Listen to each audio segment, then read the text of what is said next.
Welcome back to the Total Focus Podcast. I'm your host, Paul. Our incredible guest this week is Melissa Gomez. She holds the title currently with Miss America, Ms. Greater New York 2020, which will now be reflecting for 2021, competing for Miss New York America 2021 because of the pandemic. So I'm really excited for you guys to hear Melissa's interview. Melissa's also a lawyer, finishing her last year in law school, and her big thing is voter reform and fighting for equal rights. So I hope you guys really are pumped and excited to learn more about Melissa, and I hope you stay tuned. And welcome to the show. Hi, thank you so much for having me. Oh, it's a pleasure to have a fellow Miss America candidate from New York on the show. So, Melissa, I really appreciate it. And also, I just appreciate someone who's pursuing law in this environment because we need more incredible lawyers. So, I really appreciate you fighting for the small person. Oh, not a problem. I mean, it's something that I've wanted to do for years, and I'm so excited to almost be done. I'm in my last semester at Fordham Law, and I have so many things that I want to do, and I feel like being a lawyer is going to give me the opportunity to do those things. I mean, I think pageantry is a perfect avenue for the law industry because there's so many things that you advocate as a pageantry title holder or contestant, and then you go to Congress or you go to your local assembly, and that's similar what you do as a lawyer. You lobby for your client or for an issue. So that's really commendable that you've basically committed your entire life to fight some very hard fights. So that's a commendable thing right off the bat. Well, thank you. I remember saying in my local competition, which this is the first time I've ever competed in Miss America. My onstage question was, do you think that being a lawyer is preparing you to be Miss America? And I said, well, absolutely. I mean, Miss America has to be an advocate for people in the entire nation, and as an attorney, I have to be an advocate my client. And I feel like those two things overlap so much in being an advocate for my community, whether it's, a specific group of people or just the wider community in general. It gives me an opportunity to kind of exercise those muscles and ground me a little bit in my service before I go off into the legal career.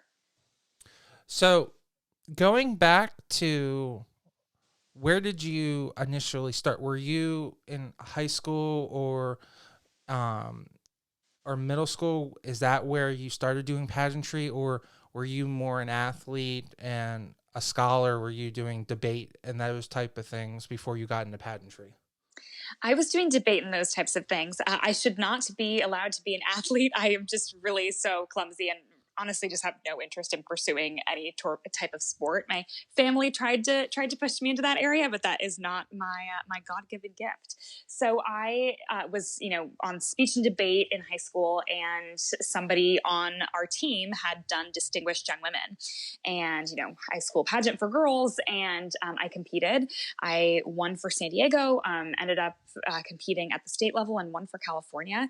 And it was just the best, most wonderful experience getting to meet so many other ambitious women around me. And that was a teen title? Yeah, that was a teen title. So your first title right off the bat, you win a local and then you win a national title, or did you just win a state title? Just a state title, but it was such a pleasure. Marissa, that's huge. Like that does congrats. Thank you. It just shows you have that natural charisma. Did you feel that at that age that you could command a stage? I mean, I'd grown up in musical theater forever. And I think at that point in my life, I think it's something a little bit uncomfortable to say I can command a stage, I can command a room. It's not something that, I'm comfortable saying is a gift of mine, but it's something that I've exercised for quite a while and was very, very fortunate to win at the state level. And I mean, I remember calling my dad the second day of state week and saying, I know you're going to come all the way up here to watch, but I just wanted to lower your expectations because I will not be placing. These girls are incredible. And I said, just come up and enjoy watching me have a good time. And the results were way better than I ever could have expected. Talk about downplaying it. You're totally meant to be a lawyer. I don't think we're gonna win. We're not gonna win. Oh, we're gonna win. We're gonna win. You're totally meant to be a lawyer. Totally. This panel of jurors. I don't know. It's gonna be hard to flip them.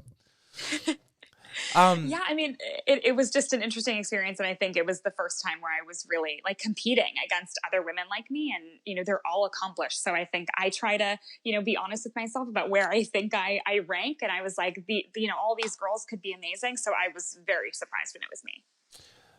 And this is, what system is this? Because you glazed over it, but I didn't catch it. Yeah, it's called Distinguished Young Women, so formerly America's Junior Miss, but it's only for high school juniors and seniors. So you begin in your high school junior year, and then if you make it to the state competition, that's normally the summer between junior and senior year, and then nationals is the summer after your senior year. So it's meant as, a high school competition and to prepare you for college. So the woman who is the Distinguished Young Woman of America ends up serving during her freshman year of college. Well, that's pretty cool, right? I mean, yeah. And before that, I mean, you kind of glazed over it. So what type of dance were you in? Were you in ballet? Were you just in performance arts? What? I did musical theater. So I did musical theater dance. I did tap dancing. I think I'm going to be tap dancing for my talent for Miss New York. I am kind of dusting off my tap shoes after quite a while. So I want to make sure I can get it back into the swing of things before I really commit to that being my talent. Otherwise I'll sing. But yeah, I grew up in musical theater. Is it not like riding a bike? Is it, or is it much more complicated than just going through the motions and then feeling it again? I think elements of it are like riding a bike. I'll never forget the fundamentals of tap, but I think I want to make it something that's a little bit more complicated. And I want to make sure that I'm able to do the moves as fast as I want to and make it really look impressive. And I also don't really choreograph tap. I've choreographed other types of dance before, but tap, I've always had somebody to choreograph for me. And so this is kind of on me with the help of a friend. And so I want to make sure that I can produce a product that I'm really proud of. And I'm quite critical of myself, so I'm really trying to make sure that it's something that I feel is strong enough for a competition. Well, I mean, that's pretty impressive right there, that you're able to break down and provide someone with a skit to actually perform. Is that the right word, or performance piece? What do you call that when you're writing out the steps? Yeah, I think like choreography, just a performance piece. Yeah. So that's a skill there. So that just shows how your brain thinks, that you can kind of plot things out. Is that how you, like, when you like sort things, do you see stuff like that, or you don't see things visually? I see things visually, but I think it depends on the context. It depends on my comfort level with the context. So because, I tapped for years, but I never choreographed for myself, I find it hard to make sure that my choreography is impressive enough in tap. But I did choreograph for my college musical theater program. It's just a club for non-theater majors that I loved at Fordham for undergrad. And so I choreographed for a musical there with the help of one of my best friends. So I find movement and I find it very mentally stimulating. And so I'm really excited to hopefully bring it back for the state competition for Miss New York. Marissa, don't downplay that. Everyone's got to everyone's got to crawl before you run. That's true. I haven't tapped in quite a while, and I've never choreographed a piece myself. And I don't have a studio access right now. I'm in my New York City apartment. We're still in the pandemic, even though some states think that it's the Wild West. So, yes, some states do. Yeah. I mean, I'm getting this correlation just how I think your brain works. I mean, if you can perform, that means that you're skilled at it, but also it means that you can communicate the benefits and to go back. So that means you can go both ways, both on instructing as well as that's an impressive thing, because sometimes the brain is very either left or right, and it's clearly that you can bounce from both sides and can communicate that. They say in baseball, the best person to be a coach is the catcher, because he's in majority of the plays. He's communicating with both the infield, the outfield, the pitchers. It's true, So, yes. so I'm just relating that to you.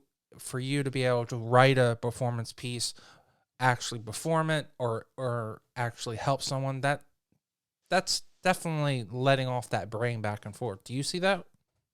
I do see that. And, some people think of me as a very artistic person. Some people think of me as a very analytic person. I think I have strong points in each, but I'm not the best at both things all the time. I have horrible handwriting and I can't draw to save my life, but I like to dance and I can give an oral argument and to write a brief. So it's kind of, yeah, I think I love exercising both parts of me. And that's one of the reasons why I decided to compete. This is only my second pageant ever. I did distinguished young women in high school. And then after Miss America removed the swimsuit competition, I felt a lot more comfortable, putting back on my dance shoes or singing and pursuing something that I really have missed in the past couple of years of being in law school. I haven't really gotten to perform artistically.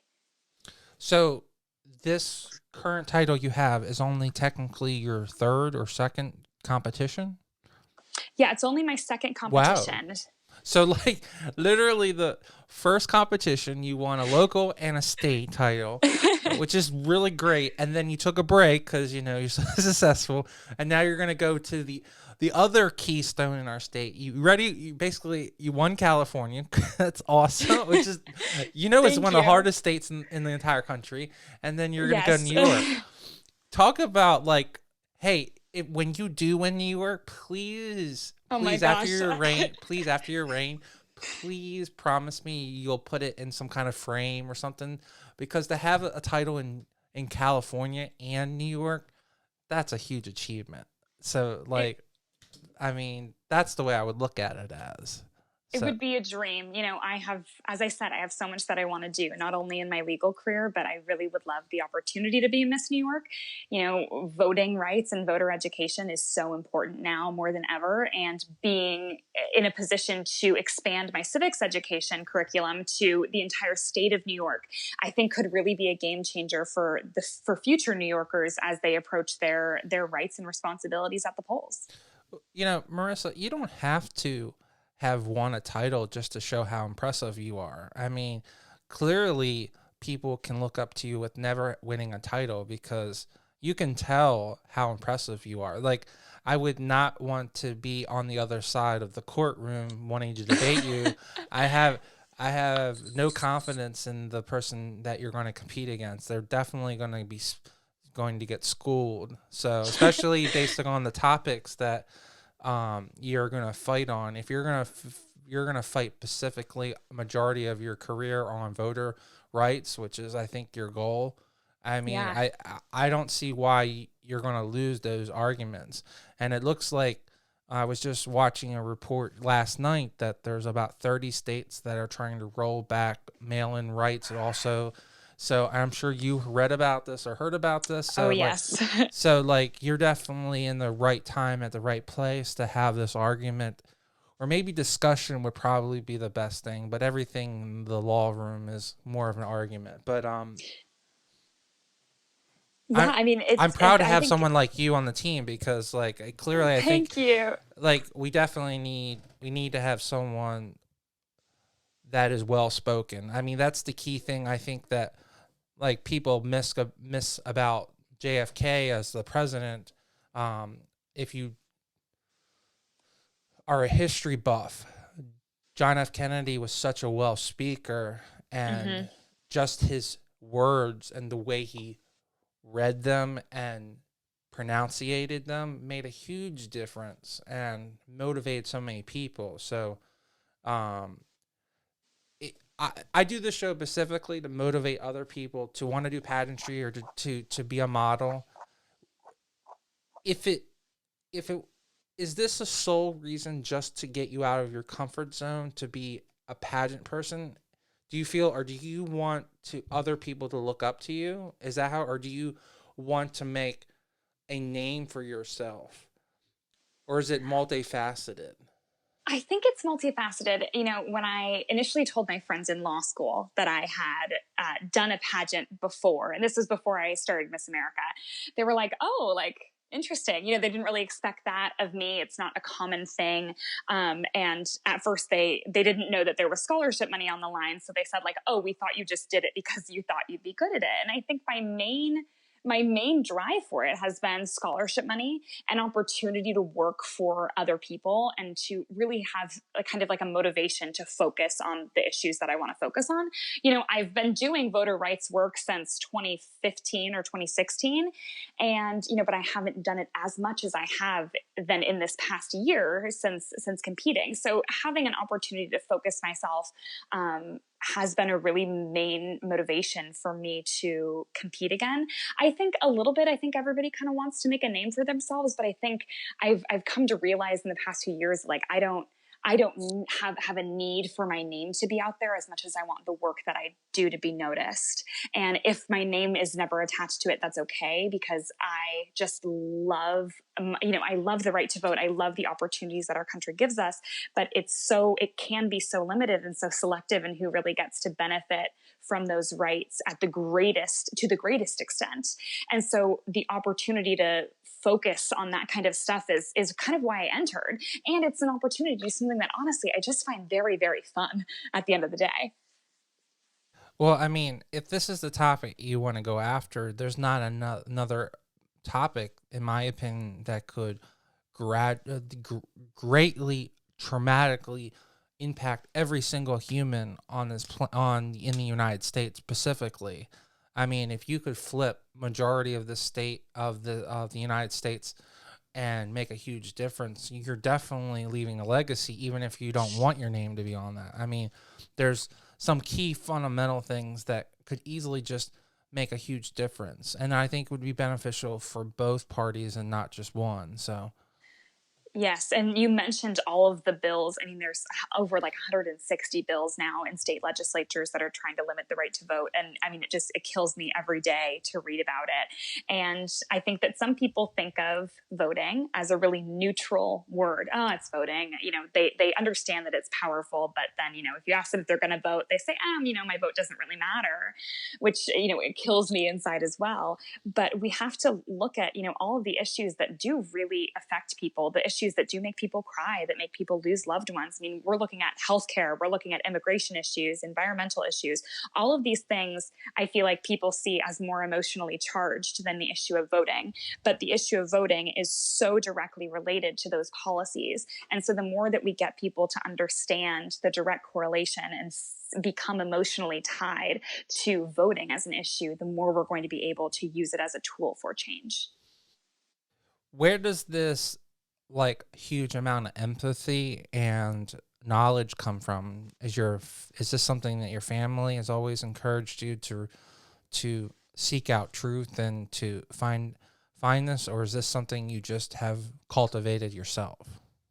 I have to credit my family with so many things. So I grew up in a bipartisan household. My mom was a Republican and my dad is a Democrat. My mom passed away when I was 13 years old. And I used to sit I would climb into her bed in the morning and we would watch the news together. And she taught me so much about, looking to the world around you at a young age versus kind of focusing on myself.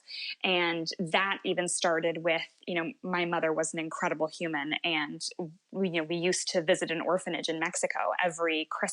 My dad would dress up as Santa. I was an elf.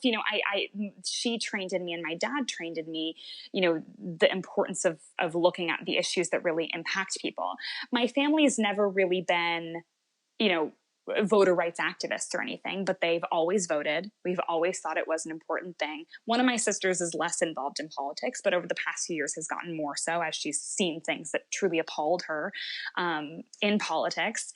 And I think I just became through my experiences, not only just watching the news, but through losing a mom and wondering, what would have happened if we didn't have good health care, and understanding the ways that people discriminate against people like me and my dad in the United States. My dad is the son of immigrants. I'm the grandchild of immigrants from Mexico. And I have been told to go back to Mexico.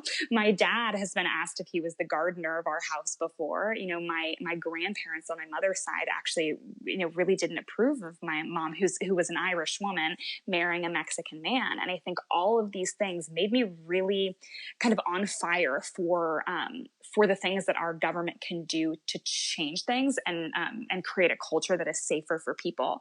And so it kind of was a no-brainer. These are things that I care about, and learning about voter rights in, 2015, through an internship that I was doing, made me realize that all of these things are really things that I can change and work on at that level, and kind of encapsulate all the things that I'm passionate about, immigration issues, everything that I've listed, I get to work on by trying to get people to the polls and using their right to vote. It doesn't matter what side of the aisle they're on to me, but I want them to use their right to vote and to have access to the ballot.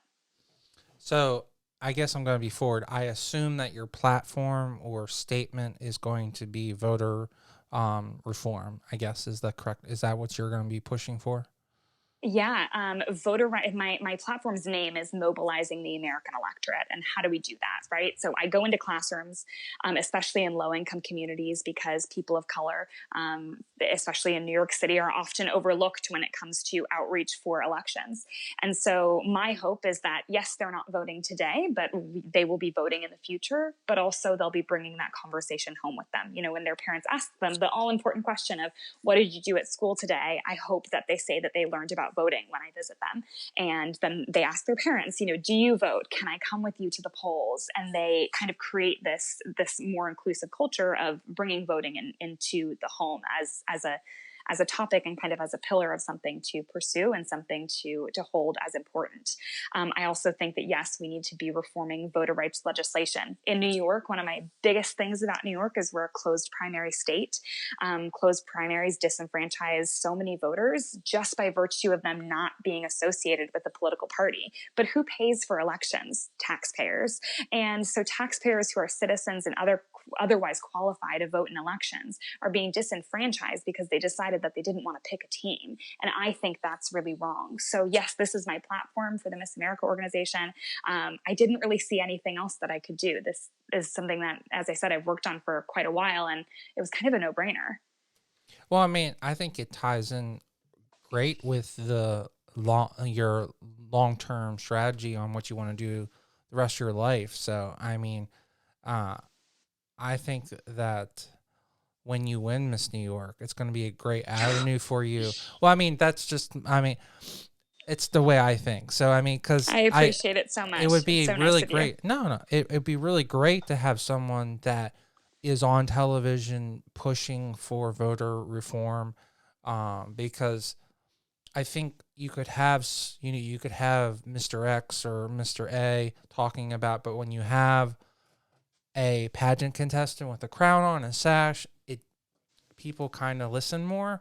So yeah, I really hope that you get that opportunity, because clearly you're well spoken and you're very passionate about it, and you probably could get some things motivated and changed. And there's still enough time in this frame even to get it accomplished for the midterms. So I mean, I know we're talking about the midterms already, and this is scary. I know.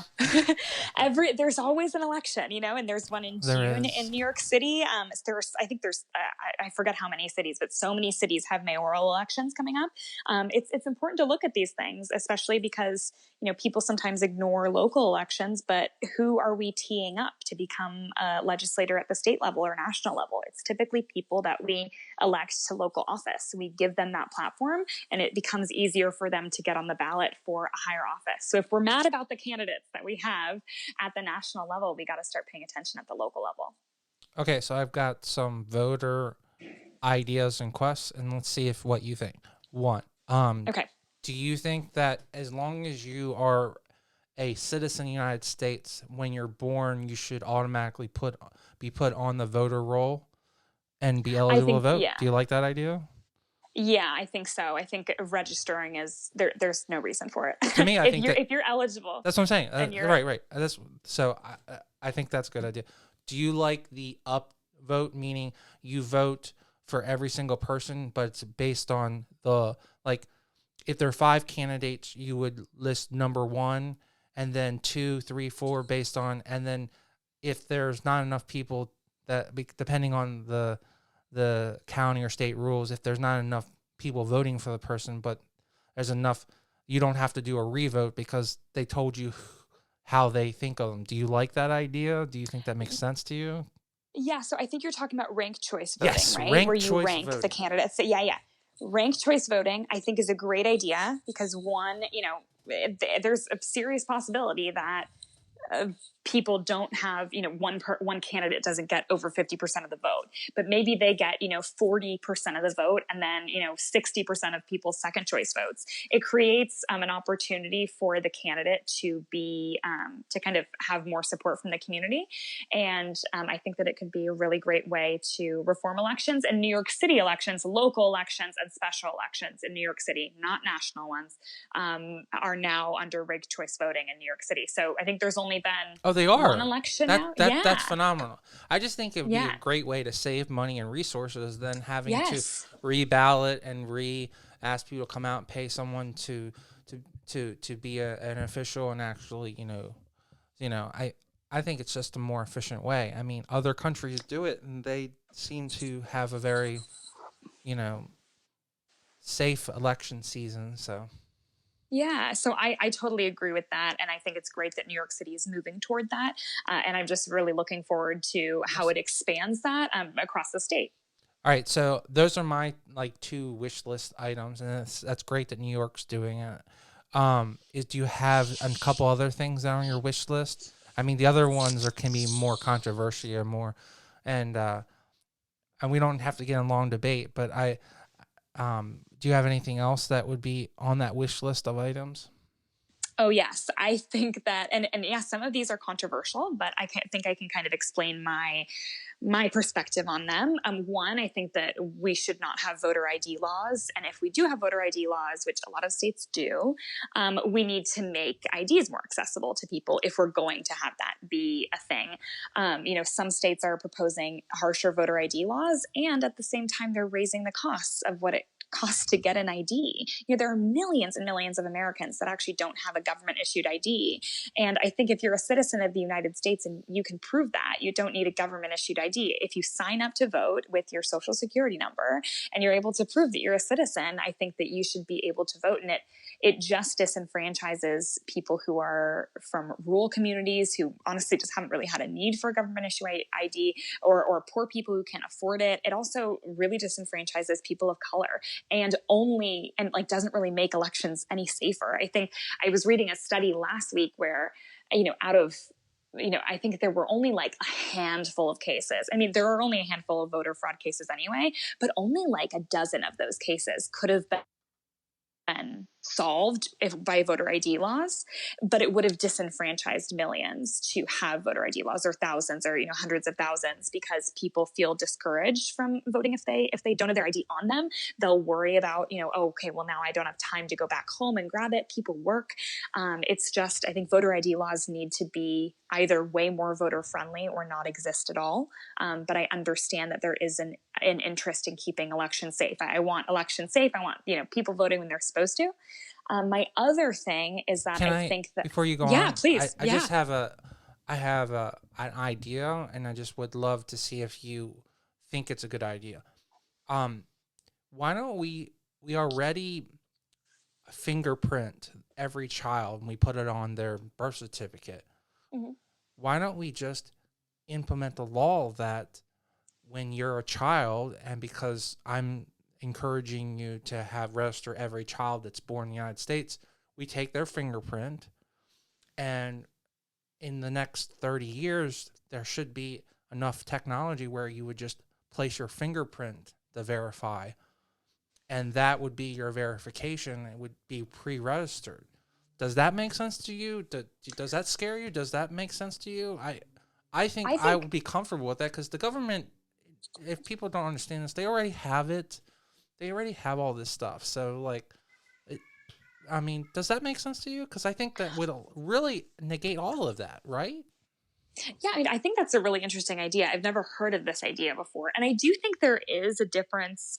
Like, I know that if you have, like, I've never been fingerprinted and put into like the police system. Like, I've never done a job where I needed to be live scanned or anything. So I don't know how, like, if they, I know that they take your fingerprints, you know, for your birth certificate and Right. everything. I don't know if it gets entered into, you know, the right systems though in order to be for voting. So it would need to be something. I guess I'm saying I'm pie in the sky. Let's say the government issues a company to approve a scan, and it would be put in a private database, and the child would scan their thumb, and then everyone else would be asked to do it as well. And that thumbprint, because the thumbprint is supposed to be 100% unique, even twins don't have the same thumbprint. That, you know, I just think that would be a really great way to prove, you know, you are who you are. And because I think what you're saying when it comes to a card seems so outdated, because I can't expect every person to have a cell phone, okay, and I can't expect everyone to have a card, because I think that people that don't have empathy and they don't understand that there are people that are poor and there are people who are super rich, and people who are super poor don't have anything. So, but everyone has a fingerprint. That's true. So I'm just trying to think of a way that, you know, but I guess my argument, I know what's going to happen, and I'd love to see how you would. Do you think that the states that want to have an idea, that they would argue to say that that would be an infringement on your rights, and they would try to just twist it, even though all you're doing is verifying that Paul is Paul and everything? So could you see an argument just to prove that? Yeah, I mean, I think there's a lot of arguments in the voting rights sphere that that I think are a little bit outlandish, and so I do think that there probably are people that say, you know, I don't want the government having my fingerprint. I mean, realistically, though, the government already knows everything about you. I guess I'm one of those people that they know everything about me. If you go to Disney World now, they make you use your fingerprint to go into Disney World. You cannot. Oh, do they? Yes. Now, because I've never been to Disney World, just Disneyland, because I'm a California girl. So you've never been to Disney World? Oh. No, I only went to Disneyland. Okay, you know, it was like a few hours away from me. Yeah, totally legit. But now, you know, when you come to Miss New York, you have to ask them that we need to do a PR thing, and for some reason you have to go to Florida and go to Disney World. I'd be happy to be your personal photographer that day if you. Oh my goodness, that would be amazing. Yeah. So I'm sorry, I totally got you off on a tangent. I just thought I'm try to be creative, and. No, I love the idea. I think it's really interesting. I obviously would want to, you know, make sure that there's not some like insane reason that we can't have it. That would be, you know, something that I'm not thinking about. But I think that's a good idea. I think if there's something that's identifiable to you that costs you no money and is a part of you, like, then we can have it. Yeah. So, and I've got this feeling that you're going to be very impactful. So if you ever get the opportunity to have a voice and it sticks in your head, I think that could be a nice way of giving everyone an equal opportunity, which I think, in my opinion, they don't want to do. They want to disenfranchise people. And I don't want to get political here, but like, I do think that the reason why we have voter rights cards is because they want to de-enfranchise people. And I'm on the side that we just let everyone vote. You know, if they vote for the wrong person, that's because they voted for that person. That's just what it is. I mean, you know, I'm definitely in that wrong generation that was given a trophy to everyone. I was born in 82. I'm 38 now, and we've got to get back to a society where there is a first place and there's a second place, and there's nothing wrong with being second. That means you worked really hard, but you can't get a trophy to 17th place, you know? And you can't give a, that's where you get a pat on the back, but you don't get a trophy for that. So I'm sorry for going off on a tangent. This is like, I'm totally stealing your moment in the No, this is I'm on your show, so I am excited. And I love this idea. I think it's something so interesting. And so what was the second, or because you had one big other idea? Yeah. I'd love to hear. My other one is very controversial, but I think I convert people the more that I talk to them about it. Is there are a lot of felon disenfranchisement laws in the country, and I think that if you have served your time, you should be allowed to become a voter again. Some states have laws where if you were incarcerated, you can never vote again. Some have them where you can vote as soon as you're out of prison or after you've finished parole. Some of them even have you can vote after all of those things, but also after you've paid off any fines that you have. And I kind of see that as like a poll tax, requiring it's people exactly to have, a poll tax. 100% to pay all of these things. And I think that we've never, the requirements of voting are the requirements of voting as set out in the Constitution. And if we ever want to reform criminal justice, systems, we're going to need the opinions of people who are in prison. And I guess my main question when people say, "Oh, well, I don't want, criminals voting," I say, what are you afraid of? It's not like they're going to put murder on the ballot. What are they going to be voting for? Who's going to be on the board for their kids' school? That's something that they deserve to vote for. Even if they're in prison, they could still have kids outside of, that aren't incarcerated, and that they want to be in their lives and they want to be able to affect change where their kid is. And so they should be able to vote for school board and vote for the community things in their community that are going to change it. I think that that's something that we forget, that these people have interests as well. And there's no way that they're going to legalize, some crimes, but instead they're going to vote for their communities, and they have just as much of an interest in that as anybody. Well, the other thing is that a lot of people don't know how many people are incarcerated. I mean, the amount of people that are incarcerated is 5% of the population. So that's not enough to sway a certain way in any certain election. So 5% shouldn't be enough to sway an entire election. So, I mean, I guess my only comeback is, I think there should be a level, or maybe you can't do that, because rape is a huge thing, and I think you should lose all of your rights for that. I'm a woman, and I'm very, very concerned about those types of people. But there's always a certain type of murder, and that's horrible to say, but there might be a cop that was being attacked and he had to shoot and he killed him, and then he was put in jail because they found him guilty, and he's committed, so I 100% I agree with you on drug offenses. That is 100%, I think that they should get, but I don't know. I have hard time giving rights to people that did something really horrible to someone, specifically rape. I can almost give everything else the benefit of the doubt, but to take that away, I just watched the Woody Allen Pharaoh documentary, and it just, if I ever have a daughter, I definitely want to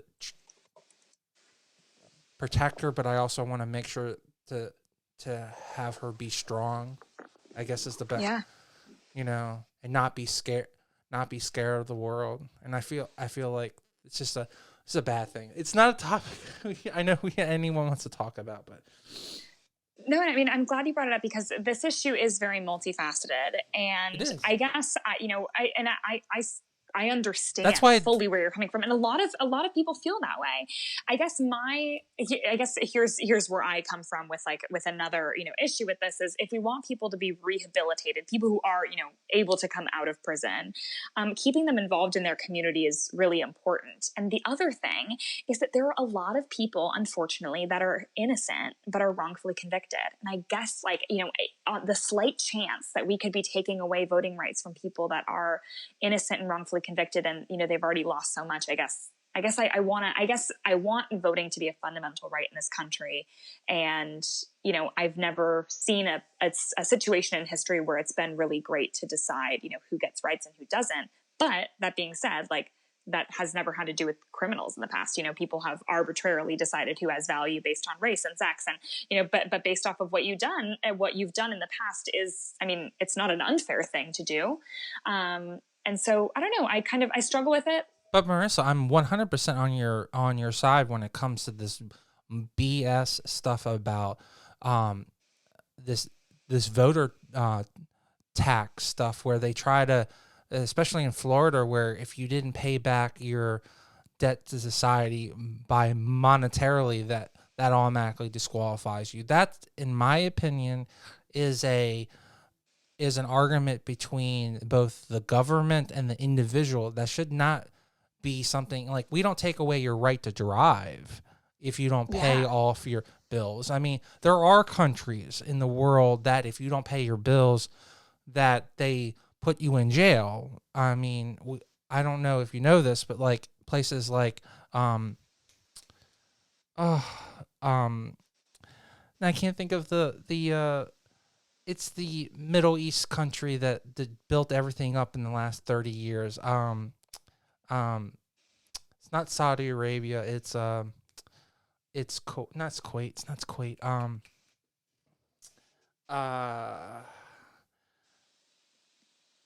I know as soon as I look it up, it's gonna pop in my head.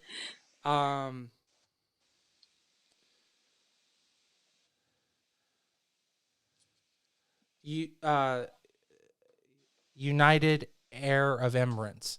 They have some really, really strict rules. Like if you bounce a check and you don't pay, they put you in jail. So I was watching this whole documentary about people buying luxury sports cars, like $350,000, $500,000, $1 million car, and then they just abandon them in the middle of the desert because they're escaping from the country because they can't pay the bills.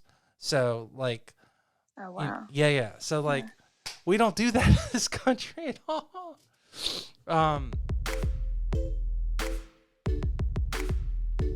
I just wanted to take 1 second from this great interview and talk about our sponsor of the week, Mid-Atlantic Video and Photography Productions. No matter if you're planning a wedding, a special event, or you just need an amazing headshot, they are the team to get the job done. You can reach out to them at 443-422-3830. Again, that's 443-422-3830. Or you can go right to their website at mavpp.com. Now let's get right back to the show and listen to this great interview. So, we've totally gone deep on this. And this is always good because I always love bringing up a guest that hasn't won a title, because I love to hear the reason why in doing a pageant. And clearly you can see how passionate in the reason why doing a pageant, because I have lots of listeners that don't understand why to do a pageant. Do you want to just summarize that? Why do a pageant? You have won a state title in the past, but you basically moved on your professional career, and now you're jumping back in this arena. If someone's listening and they just are on the fence on if they should spend money to do this and take the time out of their day to do this, what's your thought on that? I mean, I think there's so many reasons too, if this is your thing. I mean, some people just like have no interest in doing this, and that's okay. But for the people that are wondering whether or not it has value, I'd love to speak to them about one, the scholarship money, two, the incredible network of women that you are going to have for the rest of your life that boosts you up in your professional career forever. But also, this is, an incredible opportunity for you to fight for something that will shape you as a person. And I have done, dozens and dozens of civics lessons to children around the city of New York. I have, spoken with legislators about reforming voter rights. Like, these things are relevant. Even if people don't know if pageants are relevant, like, look at the work that these women do. And that is relevant. That's important. And yeah, I can do this work without walking across a stage and getting a crown, but it's important for me to have the platform of it, to have the accessibility that it gives me, and also to show people that women are multifaceted and to reward women for their accomplishments. And as the Miss America organization has changed, and as there has been, the removal of any judging criteria based off of physical appearance, we're in a better place to reward women for what they do. And I think it will never be, outdated to reward women for their accomplishments and to prop up women that are meant to be leaders. And I think that's just something that I've always attached to. I've always loved watching, Miss America women and the work that they do. And I cannot wait to hopefully continue to be one of them and continue my work, whether it's on or off stage. When you win Miss New York, do you feel like this is going to be the best opportunity? Because basically it's a whole new start over for this specific pageant. There's been a 18-month gap between title holders, even though there's still a reigning person playing in that role. But, officially no one was crowned last. I mean, I don't know if your state, my state did have someone honorary be named, but there was no pageant to be crowned. Do you think this is just like an incredible opportunity to be like, basically this is the year everything kind of starts over? Yeah, I think it's a great opportunity. And actually, in New York, our Miss New York 2019 stepped down, and we just haven't had anybody in the position for the past year. She went off to go get her PhD, and they thought, we're not going to promote the first runner-up. We don't have the scholarship money this year. We want to save up the scholarship money for next year. We want to make sure that we're able to give the next woman that wears the crown all the benefits of having it. And they so there really like has been a gap. There really has been a gap for us. So that so are you feeling that that's not the organization is totally starting over then? Like, from the opportunity from like a PR thing, and like there's such a huge gap, because sometimes, from a marketing perspective, like there's there's no, like, literally it's vacant. So, I mean, and it's not vacant just because the organization went through something. It's because the entire country shut down. So, like, I mean, I don't ever see this happening in our lifetimes again. So I know. I hope it never does happen again. But I think our organization has been really strong throughout this whole thing. And they've really encouraged all of the local title holders to continue to build friendships with businesses, to continue to be relevant, have done a lot more work on this, Miss New York Instagram to promote this local title holders instead, and still give people women to look up to. And so I think it's going to be even more amazing for whoever steps up into that position, at the end of May, and whoever's given that opportunity to reignite the fire under the Miss New York organization again, to give it a platform once again. Our previous Miss New York worked for veterans, and she just had an incredible platform. She formed her own organization. She is just the best. And I think it's exciting again to have, a person with a mission at the helm of the Miss New York organization.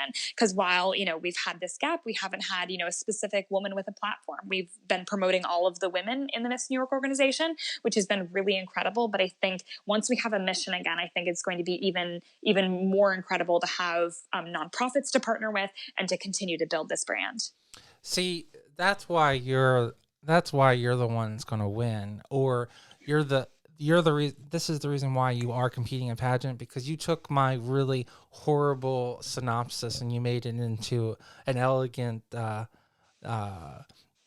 poem. So, like, I appreciate. It was not a horrible synopsis. You need to give yourself more credit too. Or this goes both ways in this conversation. I know.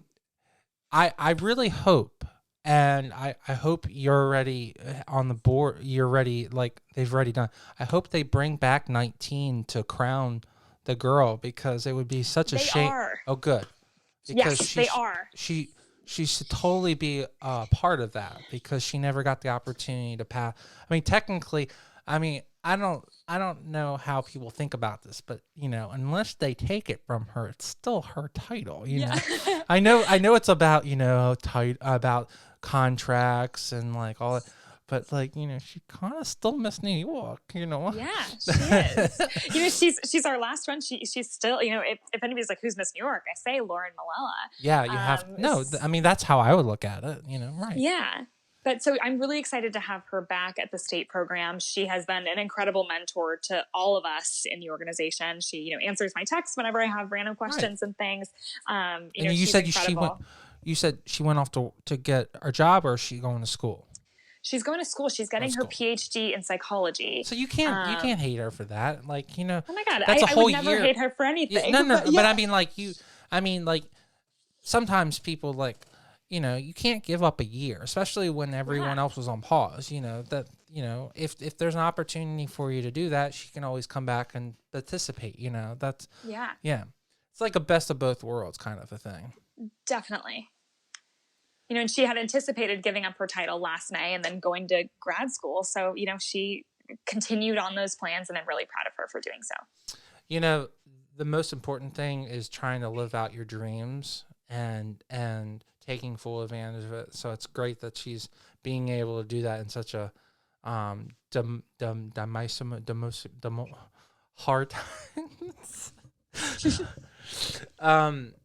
So what are you seeing as the biggest challenge for New York right now? I know you're very passionate about Voter Act laws and is there anything else that you're really excited to be representing the whole state of New York, which is very diverse? I mean, there's people that live in Buffalo don't consider them anywhere remotely connected to people in Manhattan, and people in Manhattan. Yeah. So, like, it's a very interesting state. It's very similar to how California is. We have that kind of dynamic in Maryland, where we have people that are farmers in the east, on the Ocean City side, and then we have a little bit of a little city, nothing like in New York, but then we have mountains and people that are very remote in the west. So we have that kind of dynamic. So does that intrigue you, or do you feel confident that you already held a title in a state that has that diversity, and you're ready to try to meet those needs? I'm ready to try to meet those needs. You know, the state of New York is so diverse, as you said, and I could be the first, you know, Latin American Miss New York that they've ever had, and it would be such a pleasure. Wait. Are you dead serious? Like all of the Puerto Ricans and all of the... Yeah, I really, because I asked somebody recently, and they were like, "No, she would be the first. Yeah, I would be the first," which would be crazy. That doesn't make any sense at all, because New York is the definition of what they call a melting pot. I mean, like you go to New York to learn the idea of culture and diversity and understanding that you have to be on an elevator with 5 different cultures, and, you know, someone's talking Spanish and someone's talking English, someone's Dutch. I mean, wow. I mean, we have had incredible milestones. You know, Nina Davalori, you know, Miss America a few years back, was the first Indian American, I think, in maybe in New York, but definitely for Miss America. So we've had wonderful, incredible women. You know, Nia was an incredible Black Miss America, Black Miss New York, just an incredible woman to hold those titles. But yeah, it really hasn't reached the Latin American community, and I think that it's such a missed opportunity. We have so many people of so many different Latin American cultures, and you know, I think that it would be really important for those those people to not only see an opportunity to get involved with the organization, see themselves in it, but for kids in schools, for people in the community to see, the last name Gomez has never, held a, the Miss New York title. They've never seen something like that. And so I think it would be an incredible opportunity to open doors with, all these amazing diverse businesses, all of these amazing diverse students, and to continue to celebrate what New York really is. And so I'm hoping that that I could be the first. Well, I truly feel that you're on the right path. I mean, I don't know what the field looks like. I 100% will admit that I haven't looked at the field, but I think the field should be scared. So, I mean, they're amazing. Yeah, no, I'm sure they are, because if you think about, the field also has been practicing for 16 months. So they're probably like rabid tigers that are ready to attack. So I mean, that's the other thing. That's the catch-22, is that you have 2 years of people ready. They were ready 12 months ago, and they had more time. In any time about a lion, if you get a lion more time to strike, he only gets better. He doesn't get worse. Yeah, so definitely, it's very interesting when you're at the top. That sword only gets more sharper and more defined. I mean, that's what I'm saying, is that you have a clear cut understanding of what your objective is and what your goal is. Do you think that you have that because you knew it, or do you think you have it because you've had this time to have this perspective and really define it? I think I mean, I knew going in, like, my really clear goals. I think that they've become, as you've said, even sharper. I have, even more experience to prove that I not only had these objectives, but that I've, just as Miss Greater New York, been meeting them. I've been in New York City public schools. I just began a partnership with New York City Department of Education to bring civics to other schools across the city. So I just did my first guest speakership with them last week. And, I've had the time to demonstrate that not only these are my goals, but this is my reality. And I can't wait to expand it to the state. Well, that's a really great opportunity. What's the situation in New York? Are they doing AB days? Or are they doing half classes? Because if you're having an opportunity to actually speak in the class, they must be back in some form. Well, so I've done all of them virtually. So before the Wow, pandemic, that's really cool. Wow. Yeah. So before the pandemic, I was in classrooms, and I miss that. I love the photos of it. It gives me, a lot of moments to smile. But good for PR, good for Instagram. But yeah, but it's been all virtual, and so I helped pilot a program with Fordham Law School that we partner with an 8th grade class, and we go in almost every Friday to talk about a different topic. Last week was workers' rights. We went on, voter rights, gerrymandering, all those things first semester. Now we're expanding those into more comprehensive issues, more issues that they'll see in their lives, and all these kids have incredible opinions on all of these issues. So it's a few 8th grade classrooms that I visit most Fridays, but I just visited a high school in Staten Island virtually. I do it for after school programs with younger students. I do career days, which end up turning into mini civics lessons as we talk about my goals of being an attorney. And it's been a wonderful opportunity to get into more schools, and I can do different schools back to back. I can do 3 schools in a day from my living room, you could have never made that impact if you were physically going there. So this is a huge gold mine and an opportunity. That's incredible. Do you feel that way? Because it definitely sounds like we need to have more people like you having the opportunity to talk to more young people and more young girls. I mean, how do you feel that are you speaking to women? Are you trying to speak to both? Or you just want to get the word out? I think that every single person, especially every single student, needs civics education to some degree. Certain schools Yes. are better at teaching it, certain schools are not as great at teaching it. I try to, the organizations that I partner with, for the most part, typically serve students in low income communities, students in schools that are majority minority students. And I love that. That is, because, that goes to my culture and my background and trying to lift up minority populations as, a Latin American Miss New York potentially. So I have done that, but I have gone to schools. The school in Staten Island was, is a majority white school. But I think I really like to focus my efforts in communities where I can relate to the students, they can relate to me, and I can relate to lots of different students, through just our shared human experience. But it's an opportunity to really lift up those communities more than they have been in the past, and that's what I like to focus on the most. But I will never say no to any classroom that wants me, and I've tried to go to all different types. I mean, Marissa, just think about this, because you're literally being able to make a 10 times more impact.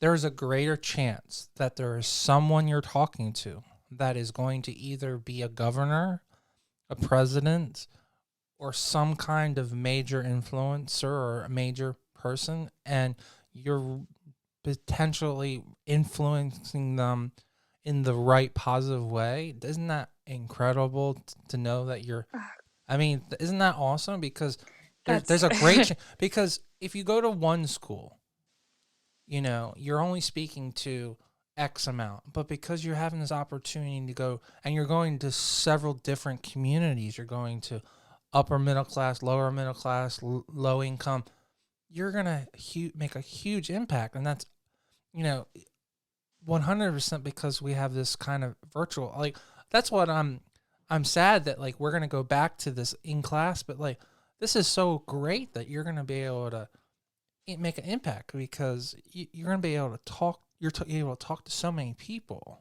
So that's so great. Like, I'm so happy for you to do that, because I really hope you Thank you. speak. I really hope you get the opportunity to get in front of someone that makes a huge change in the world.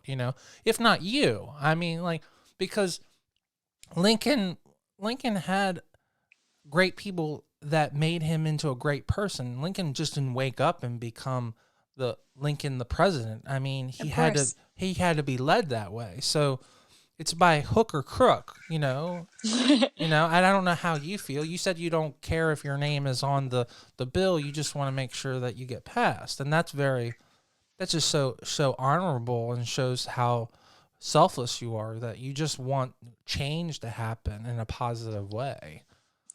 I think it's just because it's bigger than all of us, and it's something that I've just worked for such a long time. And you're right. I could be speaking to incredible students that are going to really make an impact in the world one day, and I love that opportunity. I mean, I see there are so many just really bright ones that are asking me really complex questions, and wondering about their futures. And one of my favorite days before the pandemic was I went into a school, Grant Avenue Elementary School, and it was a great visit, and I did 4 classrooms in a row. So it was a marathon day, and we had a big long civics lesson, and then we went through kind of like what it would be like to run for president. So we had students come up and talk to me about, like, what would you want to do as president? And I'm hoping that these visual representations and this thought is putting a seed into their heads to know that they can achieve all of these things. I commend you for giving people an idea that being the president is 100% in your possibility if you are open to believing in that opportunity. It takes 100% more than just believing, but you Yeah. definitely have to understand that it is possible. So I commend you for doing that. I guess the before um, um, we round out our interview today, what's the current issue when it comes to civics in the state of New York? Is it 100% a class that everyone has to take, or is it an elective, or how is civics being taught right now?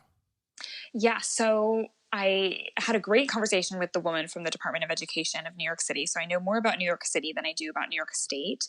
It is required by the state to be a part of the curriculum, but it's not required to be a specific class, and it can be tucked into the social studies classes. And, we have to understand, there's a limited amount of time every day, and there's a limited amount of resources. But the city of New York has a Civics for All program, and so they have partner schools. Not every single school has partnered into this program, but it was a part of the mayor's initiative a few years ago, and so got a lot of funding and a lot of opportunity then. But since, it actually has been removed from the mayor's initiative and brought back into the Department of Education, and so the program actually has a lot less money today. It's a smaller team, and so I think that we need to be getting it into more schools. I think that it's understandable that at certain grade levels we can only tuck it into social studies, but I think we need to start making it, at least a week. We just had civics week in the city of New York. It just ended last Friday, but only so many schools were a part of it. And I think that, we can have these discussions, and we need to have them every year. And every year we need to build off of the year prior. So I'm really proud of the people in the Department of Education for making such a comprehensive curriculum, but it is hard to get the schools to have the time to put it in and to prioritize it as much as they should. And so I want it to be, at least a required unit in every single year. That way they understand, even when they're, in kindergarten, you can still understand how your voice makes a difference. And we can build on that every year. And then, they need to know that when they're 16 in the state of New York, you can actually pre-register now to vote. So that way, when you're 18 and you're worried about going off to college and you're busy, you don't have to worry about registering before the deadline. You're just registered and you can vote.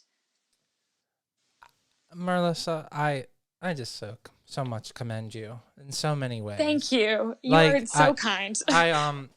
Civics is so important. I don't even know if most people today even know what civics means, but just learning about the federal government and the three branches is so important, just from a fundamental understanding of how your teachers get paid, to how the fireman comes to your door, and it's so important. And I 100% hope you win, because we definitely need someone there talking about civics. And I in my 38 years, I haven't heard anyone really touting that we need to have civics. And civics class, even though it was part of my sociological class in 10th grade, made such an impact that I remember that class. And we spent a whole quarter, so we spent 6 weeks talking about civics.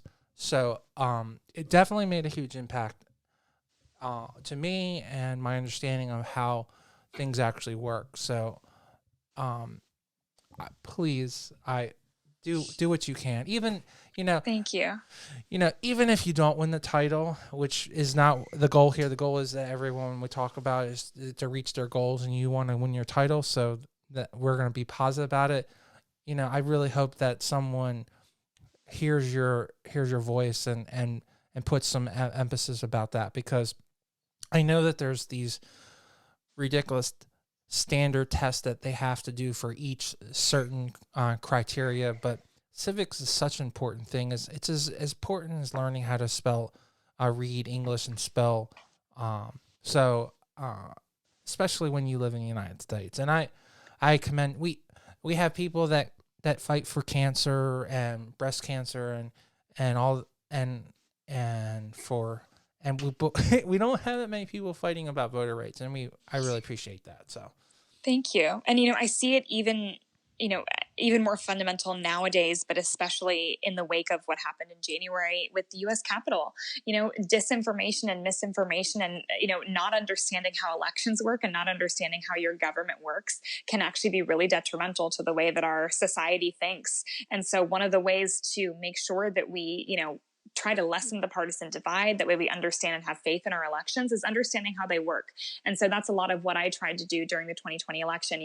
I was a poll worker, and a lot of people asked me, why is it taking so long? What's going on? What are the odds of fraud? A lot of people don't know a lot of really fundamental, checks that there are in the election system, nor should they, always concern themselves with it. But, it's important for them to know that, there's a Democrat and a Republican at every table counting ballots. So it's really hard for people to hijack elections, because there's somebody from each party. It's bipartisan at every table that's counting ballots. There's all these, important checks in there. And I think if people understood a little bit more of that, and if we help people understand that at a young age, then they would have more trust in their government, and we maybe would have had a different day on January 6th this year.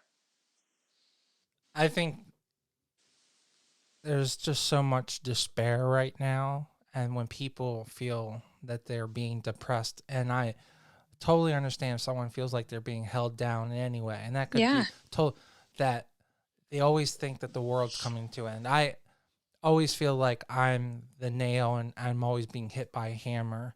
I've always feel like I personally feel like I'm always trying to go upriver. So I definitely understand that feeling, and I understand where people can get very upset. So absolutely. And to feel like that your vote never counted is a horrible, and so it's a very touchy subject, and like for us to go into that discussion about all that stuff would also have way more time that you have available. I would love to have a long debate about that. But I really appreciate your time. I only asked you for an hour of your time, and Marissa, I'm so impressed by you, and I wish you only the best, and I look forward to hearing from you, and I hope you'll be on my show after you win your title, and I would love to work with you. New York is not that far away, so we should definitely work together if you're interested. So yeah, I would love to meet in person, and thank you for this opportunity just so much. This has been such a great discussion, and I really appreciate you hearing me out on some of my ideas and issues, and for us having a really respectful debate on some places where, I understand that there's different opinions on them. So I really appreciate it, and thank you for all of your encouragement and for giving women the opportunity and people the opportunity to come on your show and talk about the things that are really important to them. Well, it's important to give people that aren't heard a voice so that we all have an opportunity at the table. And I hope that I can just do my small part in doing that. So, well, thank you so much. Well, thank you. Marissa, I've interviewed a lot of people. I get always excited to interview people, and you always hear great people, but it's always really excited to hear someone who's on the precipice of being so influential and going to be such a star. So proud of you. I know that you're going to make such a difference, even if you don't win a title, which I don't think is even remotely in the cards. I think you're definitely going to be very successful in the courtroom, and it's also in the pageant world. Even if it's not this year, it'll be a next year possibility or thing. That all of the things that you're doing with motivating people to learn about civics and giving all these speeches to young kids now are 100% making such a huge difference. And I just really appreciate you going out there and giving your time to do that. And it will make such a huge difference. The benefits that you're putting in now are going to pay off so much in the future. And I really appreciate you putting that time in. As always, I want to thank all of my listeners for subscribing to this channel. As of now, I'm so excited that we are now at 50 plus subscribers. You guys 100% honor me to be at that level. I only thank and wish us up to more and more great success. And thank you so much for the comments and the likes, and of course the subscribes. Don't forget, this is also on iTunes. So if you want to just listen to it as a podcast, you can. But as always, we appreciate your subscribing here on YouTube. And for our listeners that love us talking about movies, my incredible, now official signed actor friend, Ivan Carlos, is my co-host for my movie breakout show called The Movie Breakdown, where we talk about movies and just have a great time. I'm so excited that my friend Ivan Carlos, my co-host for my show called The Movie Breakdown, is now a signed actor. I'm so proud of you, man. Congratulations. I know you're going to do incredible things, and I'm so proud of you. As always, please stay tuned and please subscribe.